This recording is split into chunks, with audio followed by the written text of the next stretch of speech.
Labą dieną, mėly kolegos. Šiandieną vyko jau paskutinis šiemet Lietuvos krepšinio federacijos vykdomo komiteto posėdis. Iš principo buvo metų užbaigimas įvairiom prasmėm, šiek tiek rezultatus apžvelgiam, finansus, šiek tiek paprojektavom kitų metų biudžetą. Galbūt ir įdomiausias buvo klausimas susijęs su kitų metų biudžetu, kuris bus apie, minimaliai bus apie 500. Tai yra 5 300 000, jis, sakyčiau, auks priklausomai nuo to, kiek valstybė mums skirs pinigų, dar nežinome tikslių skaičių.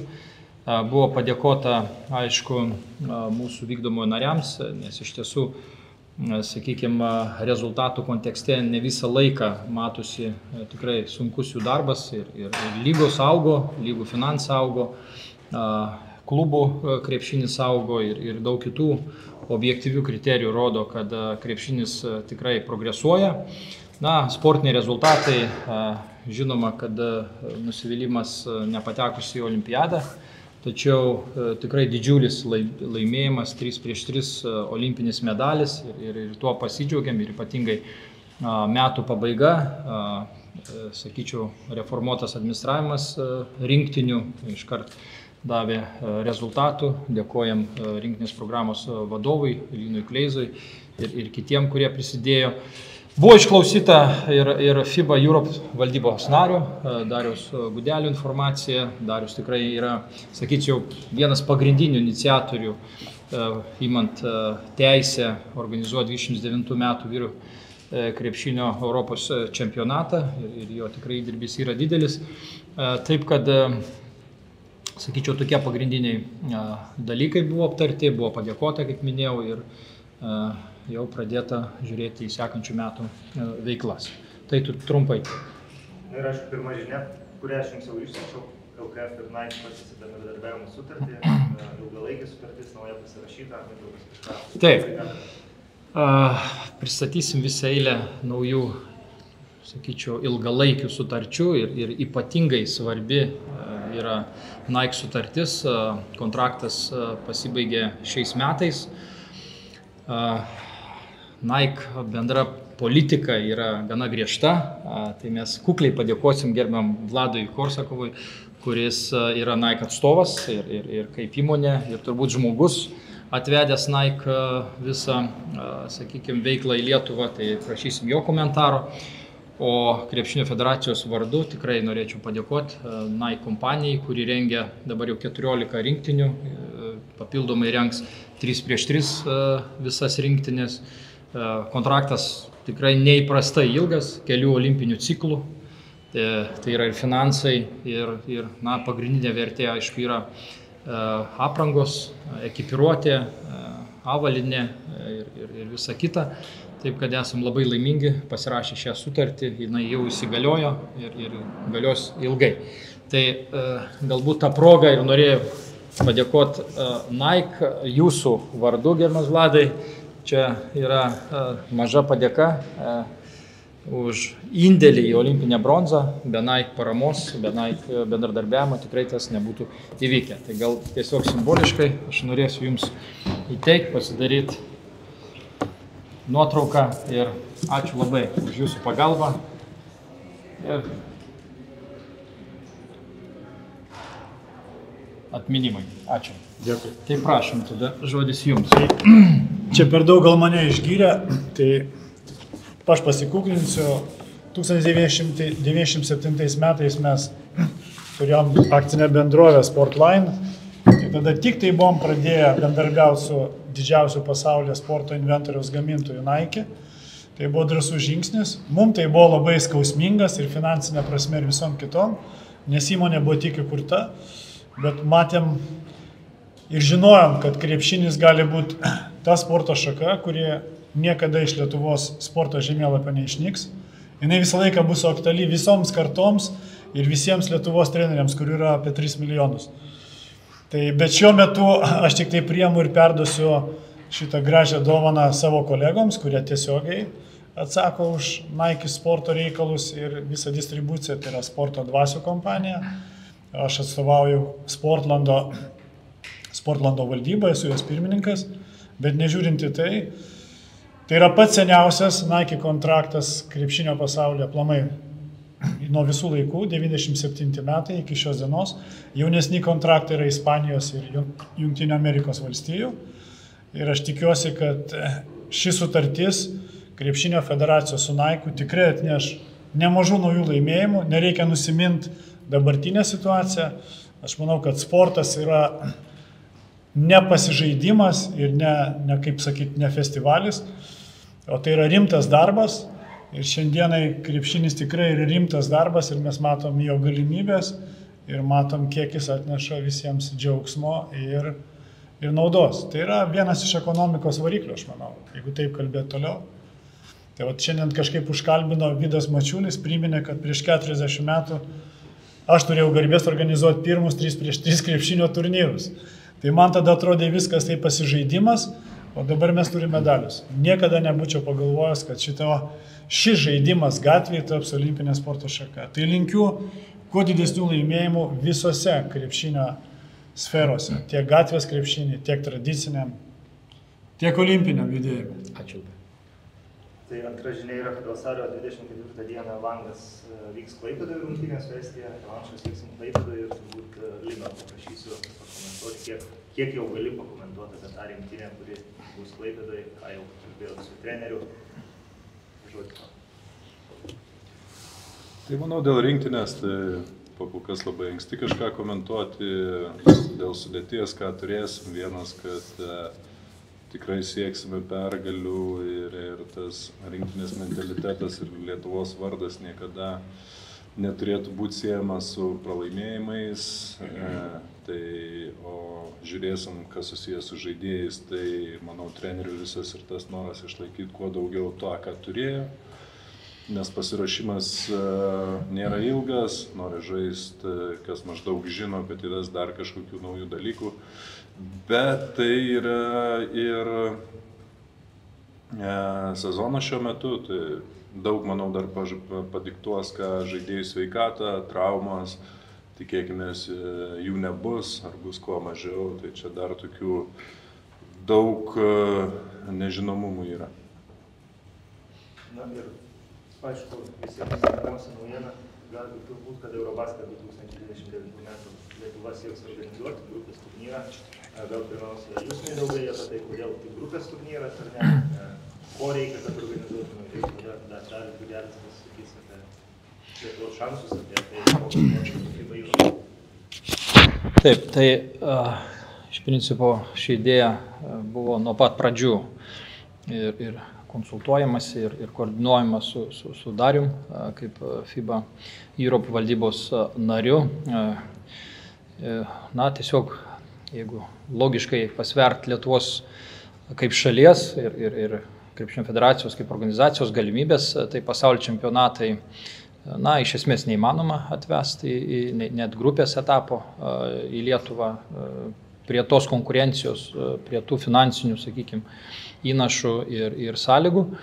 Tai Europos krepšinio čempionatas yra vienintelis, sakyčiau, didžiulis pasaulinio lygio renginys. Mes tikrai turime ir pasidžiaugiame šiandien Europos moterų krepšinio čempionatą 27 metais. Tarp kitko pasakysiu, kad po to, kai FIBA nutarė išplėsti į 4 šalis, tai pamažėjo mūsų finansiniai įsipareigojimai, bent 300 000 eurų, kas yra labai gražu. Ir mes turėsim etapą grupės su Lietuvos moterų krepšinio rinktinė Lietuva ir finalinį etapą. Tai sekantis tikslas yra Europos vyrų krepšinio čempionatas ir artimiausias yra 29 metais, kaip žinot, kas 4 metus vyksta, o jau sekantis 33 metais, tai 2033 metais. Tai su Dariaus pagalba susikoordinavom, maždaug strategiją parengėm, žinoma, sumokėjom reikiamus mokesčius ir šiandien esam vieni iš 8 pretendentų, detalės galbūt kiek tai įmanoma pagarsins Darius ir tikrai padarysim viską, kad tas renginys ateitų į Lietuvą ir visom prasmėm, manau, mes nusipelnom jo. O apie detalės galbūt, kai bus jau daugiau klausimų. Girdėsis. Taip, tai trumpai situacija tokia, kad Europos krepšinis čempionatus turi tik tai kas 4 metus ir lapkričio mėnesį buvo paskelbtas kandidatūrų sąrašas daryti 29 metų čempionatą. Atrodo laikotarpis pakankamai ilgas, bet iš tikrųjų galutinis sprendimas, kas darys, kas surengs, organizuos tos čempionatus ir etapus, bus priimtas gegužės mėnesį FIBA Europe valdyboje Rygoje. Tai federacijom, kurios pretenduoja, yra tikrai didelis iššūkis, didelis darbas pasirengti ir pristatyti savo infrastruktūrą, savo miestus, pristatyti susitarimus su centriniam valdžios institucijom, su vyriausybėm. Iš to sąrašo, kuris yra dabar pretenduojantis, iš tų 8 valstybių, tai neabejotinai favoritai yra Madridas, Atėnai, Münchenas su nuostabia nauja arena. Ir šitoj vietoj turbūt reikia pasveikinti Lietuvos federacijos krepšinio sprendimą organizuoti tik tai grupių etapą, nes daryti finalinį etapą ir manau, galimybės nebūtų didelės, tiesiog galbūt susimažintum galimybės pretenduodamas į finalinį etapą daryti grupų etapą. Dabar atvertos galimybės federacijom šnekėtis tarpusavyje ir tarti su kitom krepšinio valstybėm, daryti bendrus pasiūlymus FIBA Europe. Sakykime, kiek žinau, yra pradėta kalbėtis tiek su Ispanija, tiek su Vokietija dėl bendro čempionato grupių pasidalinimo ir organizavimo. Sveikintinas žingsnis įvertinant Ispanijos įtaką FIBOje, Vokietijos įtaką FIBOje. Manau, kad mūsų regione sunkiausiai sektųsi pretenduoti Estijai, tiek dėl infrastruktūros, ir Suomijai, dėl to, kad 25 metų čempionato etapą jie turės Tamperiai. Tai regioninių principų Lietuva tikrai turi neblogų šansus, bet iš tikrųjų reikia padaryti didelius namų darbus. Ir tas 3 milijonų įsipareigojimas FIBai iš federacijos ir iš valstybės ir miesto atranka. Tik mes žinom, pavyzdžiui, Ispanijos krepšinio federacija darė tam tikrą konkursą tarp Barcelonos ir Madrido ir miestas, kuris pasiūlė geriausias sąlygas ir buvo pasirinktas federacijos. Ispanija tikrai tikisi daryti finalinį etapą Madride ir vieną iš grupių. Tai galbūt tokia trumpai. Tada klausimas. Tai gal nuo šitos temos pradedam ir... Pagal kokius kriterijus jūs galvojat reikėtų rinktis miestus, gal kalbėjote su metais? Aš galiu pasakyti, pagal kokius kriterijus FIBA Europe atrinks kandidatus, ne kandidatus, o jau laimėtojus etapų. Tai pirmas kriterijus bus infrastruktūra, tai yra vietų skaičius arenoje. Antras kriterijus tai yra patirtis organizuojant tokio lygio tarptautinius renginius. Manau, Lietuvai tiek pirmas, tiek antras kriterijai yra tikrai įveikimi, įvertinant tai, kad 27 metų Europos moterų krepšinio čempionato tiek grupė, tiek finalinis etapas bus Lietuvoje. Tai čia yra tikrai gera galimybė gauti pakankamą balų skaičių. Trečias kriterijus tai yra krepšinio šalies ar krepšinio bendruomenės, fanų bazės, žiniasklaidos susidomėjimo, krepšinių vertinimas, tai čia Lietuva irgi, manau, neabejotinai. Ir paskutinis, bet nemažiausiai svarbus kriterijus yra finansinės galimybės. Tai šitoje vietoje čia turbūt yra didžiausias iššūkis Lietuvai, Vilniui ar Kaunui, kaip miestam, kurie galėtų priimti tą grupę. Ir tą įdirbį reikia padaryti jau per artimiausius keletą mėnesių, nes kitas FIBA Europe valdybos posėdis kovo 7 dieną Atėnuose, tai praktiškai ten jau bus bus jau parengimieji darbai sprendimų prieimimui. Kalbant apie finansinę kriterijų, ar kreipėtės į vyriausybę jau? Turite kažkokių naujienų? Ne, žinot, dabar kaip tik tai vyksta formavimas galutinis ir tą paaiškinome FIBai. Pilnai suprato, atidėjo geram mėnesiui visas garantijų pateikimus. Tikrai negalvojame, kad gali būti problemų. Dėl to, kad grupės etapas net ir su tuo 3 milijonų indėliu, jeigu taip į skaičius pasigilint, pilnai atsiperka. Valstybei, miestui šis indėlis paprastai dalinas kartais taip, tam tikrom proporcijom, dabar gal nepasakysiu kokiom, bet tarp savivaldybės ir vyriausybės. Tai čia pašnekėsim su nauju premjeru, su aišku ministerija, kuri atsakinga už tokių renginių kuravimą, tai yra švietimo, mokslo ir sporto ministerija ir tikrai rasim sutarimą. Čia, sakykime, daugiau lobizmo reikalas jau pačioje Europoje gauti teisės, negu čia vietoj sutvarkyti. Lietuvoje tikrai turim gerą situaciją su supratimu valstybinių institucijų. Pagal tą infrastruktūrą anksčiau būdavo Kaunas minimas, kaip problema būtų viešbučiai, ar ta problema būtų išlikusi, ar kažkaip pasitaisyti? Aš galiu pasakyti pavyzdį, dabar moterų 27 metų 2 grupės pretendavo rengti 3 šalis, tai Antverpenas, Belgija, Stokholmas, Švedija ir Bratislava, Slovakija.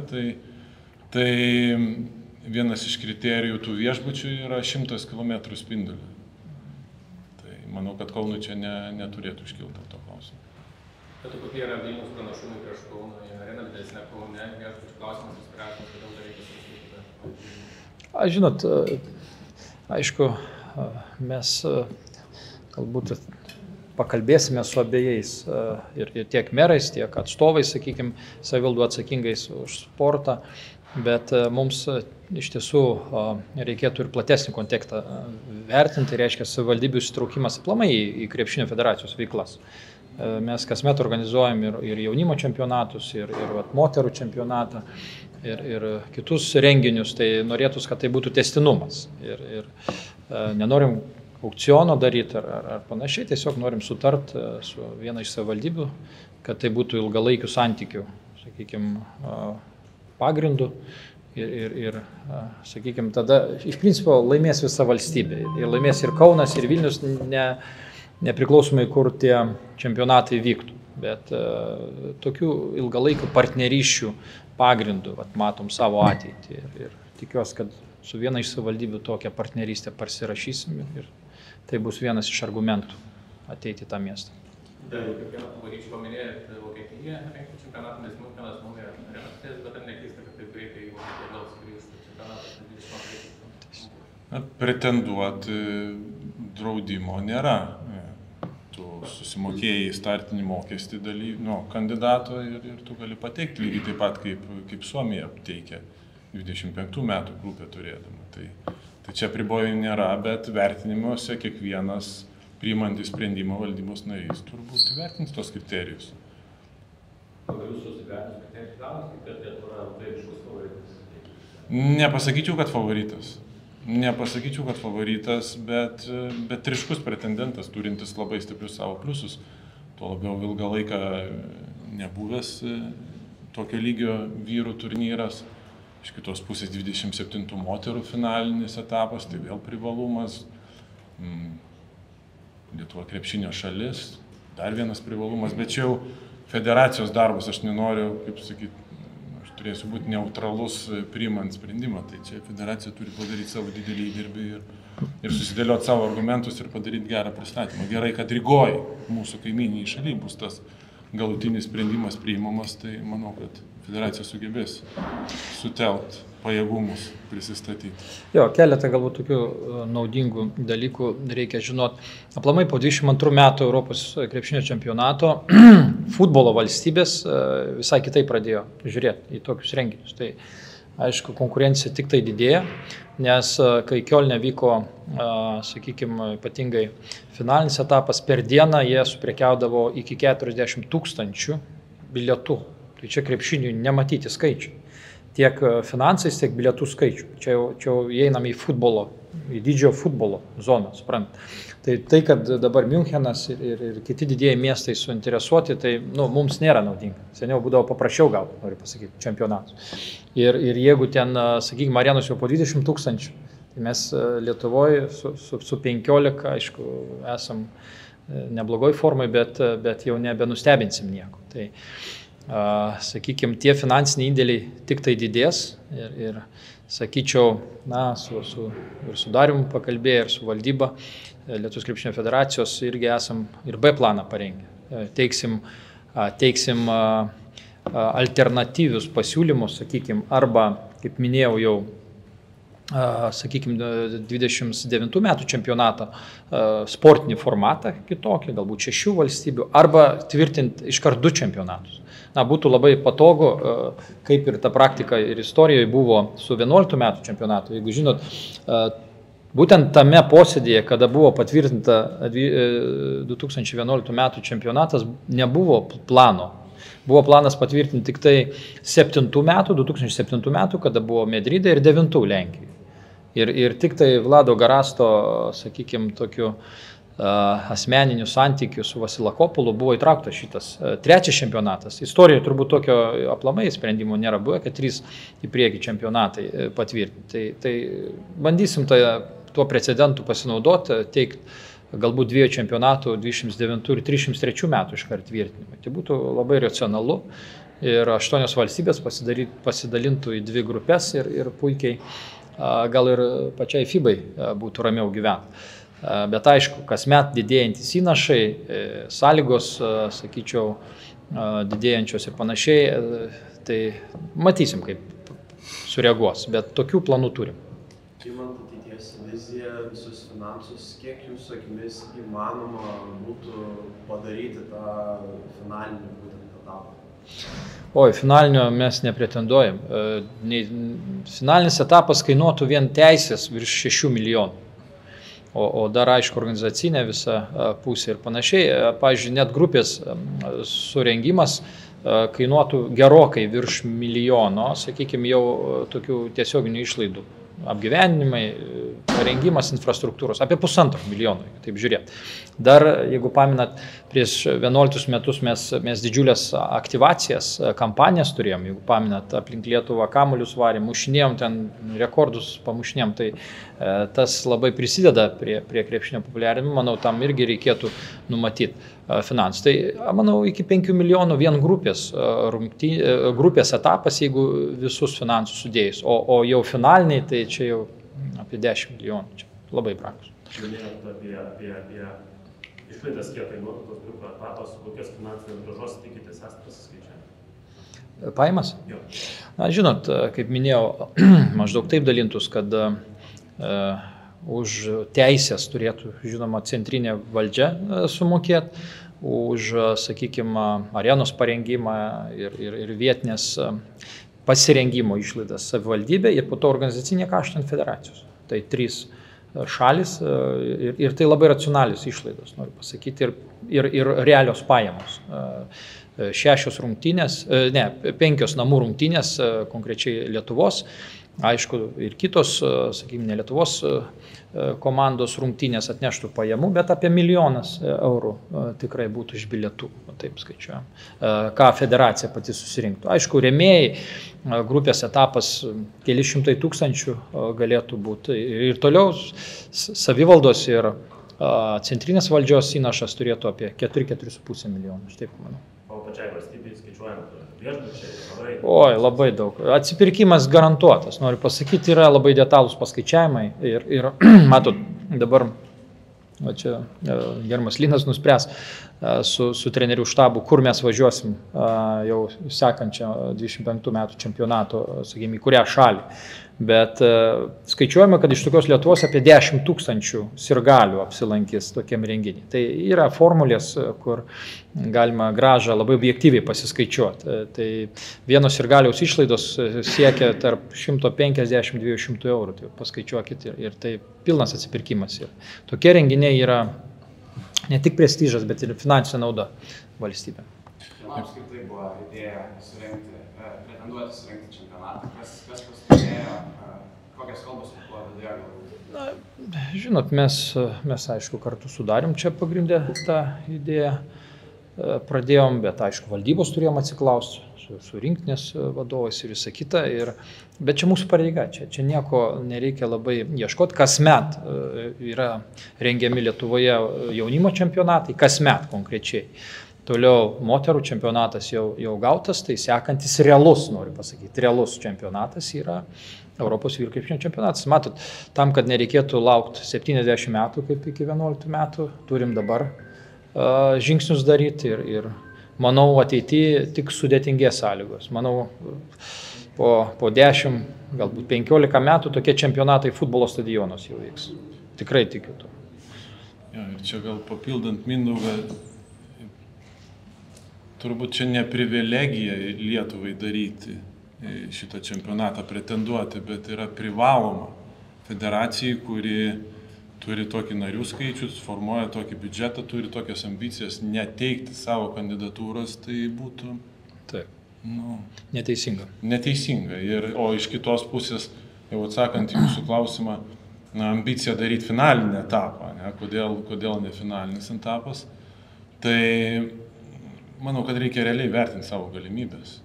Krepšinis Europoje tikrai nebėra tas pats, koks buvo 2011 metais, kai Lietuva darė paskutinį tą didįjį čempionatą, kur tik Lietuvoje vyko. Iš tikrųjų, vien žiūrint pagal tuos kriterijus, kur aš minėjau, infrastruktūros kriterijų, mes jau ant ribos esam. Pažiūrėkit, Stokholmas, Münchenas, Atenai, Madridas,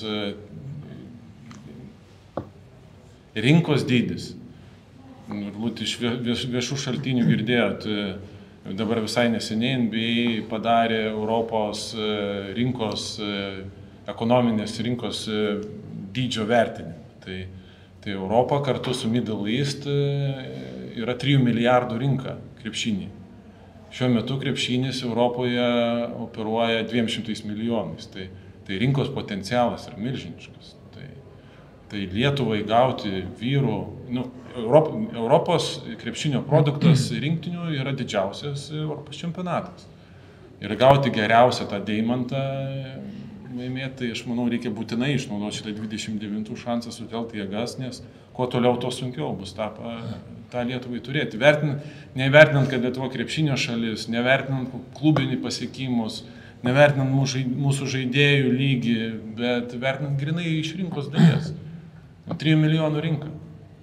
Kaip matote, kokias prašos iš 6 šalis jau plėstis, čempionatą daryti apie 6 šalis? Kol kas diskusijos nevyksta, bet iš federacijų girdim tokių idėjų, kad galbūt didinti dalyvių skaičių, keisti formatą grupėse, finalinius etapus skaidyti galbūt kažkaip, bet čia dar embriono stadija iš tiesų. Bet tiesiog paskaičiavus, 6 valstybių organizacinis formatas FIBA atneštų maždaug 3 milijonus papildomų pajamų. Apie 3 milijonus. Tai prisiminus 11 metų čempionatą, federacija, jeigu pamenat, tuo metu uždirbo nemažą pelną. Galutinis pelnas buvo litais 12 milijonų. Tad tais metais atsisakėm valstybinių pinigų ir investavom ir visą kitą. Tai tada buvo padidinta tik dalyvių skaičius nuo 16 iki 24.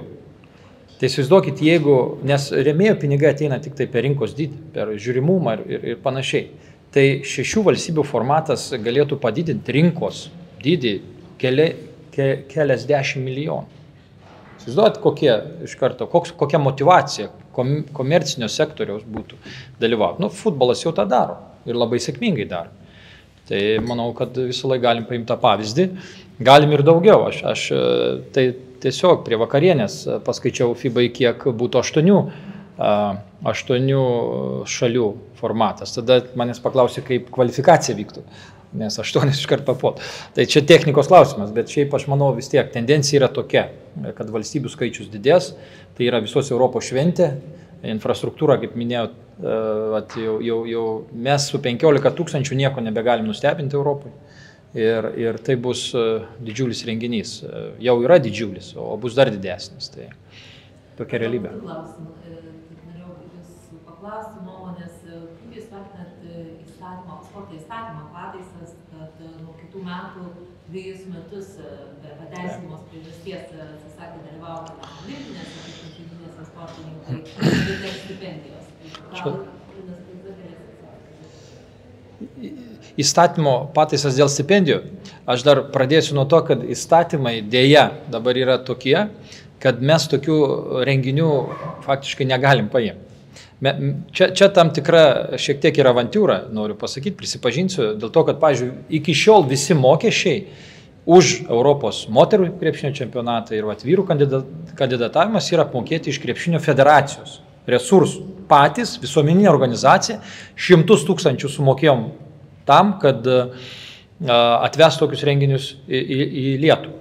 Tai žinau, kad tvarkos jau dabar yra keičiamos ir švietimo ministerijoje yra ir darbo grupės ir panašiai, ir logiški kriterijai, kad kas 2 metus, mes kaip tik tai taikom šitą ritmą, kas 2 metus, sakykime, pretenduoti, bet aišku, mes turėsim dar ir vidinių konkurencijų, nes kažkas norės kitos sporto šakos ir panašiai. Tai čia tikrai yra apie ką kalbėti ir sakykime, nagrinėti ir sakyčiau, valstybė, imdama tokius didelius renginius, tikrai turėtų matyti atsiperkamumą. Tai krepšinis šiam kontekste yra tikrai labai gerai atrodantis. Aš žinau, dabar aš, nors galėčiau gal ir stipendijas, Linas gal detalės nelabai įsigilinęs, galiu pasakyti, iš principo nuostata teisinga. Krepšinių gal nėra labai aktuali, dėl to, kad krepšinių kontraktai yra dideli ir tos stipendijos, ypatingai vyrų rinktiniai, kurie, noriu pasakyti, gauna tas stipendijas nuo 2023 metų, kada buvo 6 vieta laimėta ir visi krepšininkai gauna, sakykime, eiliniam žmogui gana solidžias išmokas kasmet, berods virš 2000. Bet jaunimo, sakykime, rinktinių nariam, pamenat, 22 metais U20 krepšininkai laimėjo 2 vietą ir visus metus tai buvo ženklios pajamos. Tai sveikinas dalykas, žinau. Nežinau, ką turėčiau daugiau. Tai, man atrodo, šita tema jau kaip ir... Aš dar paklausti iš kitos temos, dabar girdisi vis dažniau apie NBA dėmesį Europai, ir Zakas irgi prieš 3 dienas užsiminė, kad NBA domisi bendradarbiavimu su FIBA, vyksta kalbos ir kiek ten yra pažengusios. Mes praeitą savaitę turėjom valdybos posėdį Stambulė, buvo pakankamai konkrečiai pristatyta ta progreso ataskaita ir buvo pakankamai konkrečiai pasakyta, kad tai yra konfidencialūs dalykai ir mes kaip valdybos nariai negalim komentuoti viešai. Iš bendrų viešų šaltinių, kas yra girdima, ką jūs matote, tai procesas vyksta labai intensyviai, planuojami tam tikri veiksmai, kai kurie sprendimai, kalbantis su Europos krepšinio rinkos žaidėjais, aš turiu omeny FIBA, Eurolygą ir kitus, buvo padaryti, sprendimų nebuvo tam tikrų priimta, susitarimai neįvyko, dabar matyti einama kitų kelių. Buvo tos kalbos apie čempionų lygos ir Europos turės galima susijungimą, tai kaip suprantu, jos nutrūks? Dabar yra sustojusios bendrai tos apmažėjęs, gal sakykime, nesustojusios, bet apmažėjęs intensyvumas pokalbių tarp Eurolygos ir FIBos. Vienu metu tie pokalbiai buvo tokie, ne pokalbiai, o dėrybinės grupės dirbo pakankamai intensyviai, po 3 susitikimus per mėnesį ir pakankamai intensyviai darbotvarkė dabar, kiek mums žinoma, yra apstoję dėl vienos iš šalių negebėjimų priimti sprendimų viduje. Turbūt galim prie rinktinės. Jo, čia, prašau. Klausimai Linai.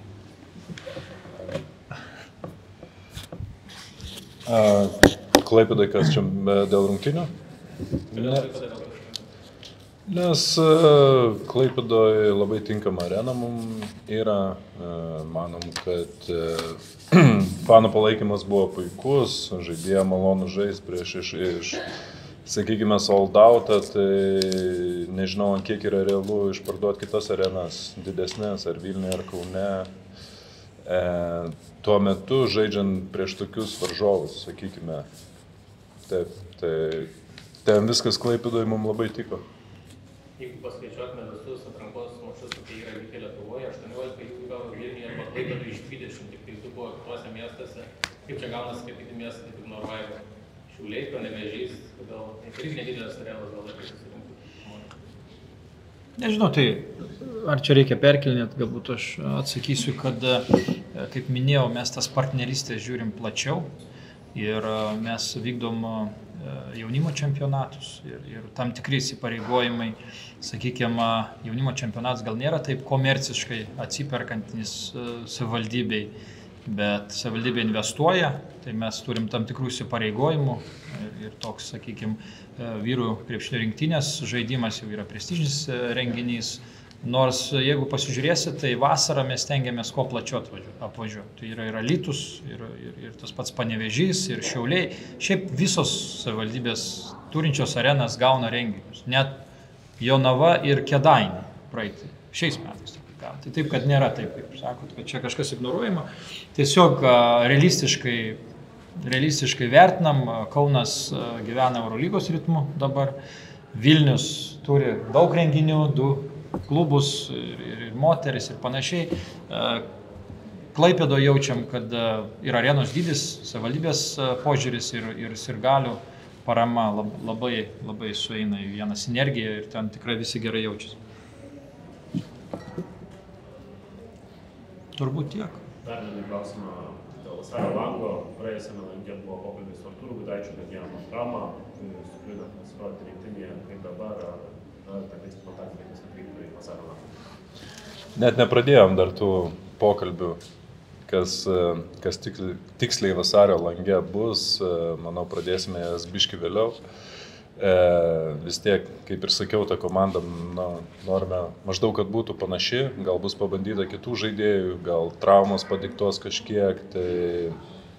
Bet čia sakau, dabar kažką labai sunku yra spręsti, nes matome žaidėjai yra traumas stipriai koreguoja viską, tai kaip artėsim arčiau to lango, tada tikrai žiūrėsime, ką norime matyti ir ką treneris nori matyti komandoje ir ar nori pabandyti kitų žaidėjų, ar nori pasilikti su tais, tai čia dar tokį bendrą sprendimą priimsime vėliau.